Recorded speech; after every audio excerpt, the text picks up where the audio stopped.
Wherever Napoleon expanded his authority, he transformed the territories under his control. He believed every state should have a constitution, not because he favored representative government, but because constitutions made administration rational, uniform, and efficient within his empire.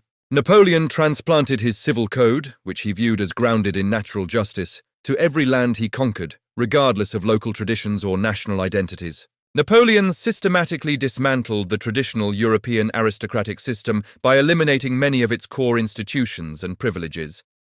He abolished manorialism, serfdom, and the legal authority that nobles had long exercised over peasants. Although many peasants gained freedom, they were often required to pay for it, allowing nobles to continue receiving income through compensation. The power of the church was also greatly reduced, as its lands were seized, monasteries dissolved, and church courts abolished. In addition, local governments were reorganized to follow French administrative models, further centralizing authority and weakening traditional elites. Across all dependent states, Napoleon implemented reforms targeting anything feudal. He eliminated legal estates and declared society to consist only of free individuals. Government offices, military commissions, and public careers were open to talent rather than birth, mirroring the opportunities introduced in France. Napoleon did not pursue these reforms out of pure idealism. Rather, they served clear, practical, and strategic purposes. By eliminating traditional distinctions between social groups, he was able to increase tax revenues by ensuring a broader population contributed to the state. At the same time, these changes allowed him to centralize political and administrative control, strengthening his authority across the territories under his rule. This restructuring also improved military recruitment, making it easier to raise large armies, many of which, by the end of his reign, were composed significantly of non-French soldiers. Despite introducing constitutions and representative institutions, Napoleon remained fundamentally a dictator. Ultimate authority rested in his hands, as his decisions, not those of any legislature, were final. Even when his reforms appeared reasonable or progressive, they consistently served a larger purpose, to strengthen his personal power and reinforce the dominance of France. In 1804, he abandoned the illusion that France remained a republic guided by Enlightenment ideals.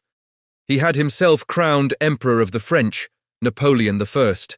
He then created the largest army Europe had ever seen, using conscription and forcing his enemies to adopt similar systems. His wars, justified in the language of rights and liberty, ultimately killed millions and inflicted hardship on many more for over 2 decades. Napoleon's reforms and conquests generated significant opposition across Europe. Out of this resistance emerged 3 powerful forces that would dominate the 19th and 20th centuries: liberalism, conservatism, and nationalism. Inspired by Napoleon's legal reforms, civil equality, meritocracy, rational administration, liberals sought to expand those principles beyond his autocracy. Those who opposed the revolution's excesses and Napoleon's domination developed a new ideology based on order, tradition, and suspicion of rapid change, the most powerful legacy of the Napoleonic era. Every nation resisting Napoleon had to mobilize its population through national conscription. This required governments to persuade citizens that they were fighting for the nation, not merely for a king. In Spain, nationalism developed largely as a form of conservative resistance to French rule. It was expressed through widespread guerrilla warfare, strong loyalty to the Spanish king, and a determined defense of the Catholic Church. Rather than embracing revolutionary change, many Spanish fighters understood their struggle as one to protect their traditional society and institutions from foreign domination. This resistance became an early and powerful example of a people's war in which ordinary citizens actively participated in fighting to preserve their way of life. German nationalism took a very different form from that seen in Spain, developing as both a cultural and intellectual response to French domination. Germans resisted Napoleon not only on the battlefield, but also through a rejection of long-standing French political and cultural influence. This period coincided with a remarkable flowering of German intellectual life, becoming a golden age of literature, philosophy, scholarship, and art. The Romantic movement, largely shaped by German thinkers and writers, flourished in the early 19th century, emphasizing themes of nationhood, shared culture, historical memory, and collective identity. German nationalism, fueled by Napoleon's reforms and conquests, eventually became a driving force toward unification later in the century. Ultimately, Napoleon was defeated by a combination of powerful forces that he himself had helped to unleash, along with the persistent opposition of his enemies.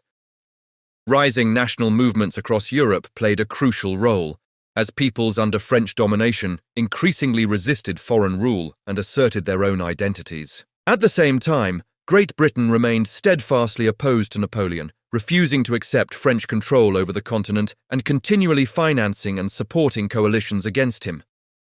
In the end, Napoleon's downfall was shaped not only by military defeats, but also by the political and social forces, especially nationalism, that his conquests had set in motion.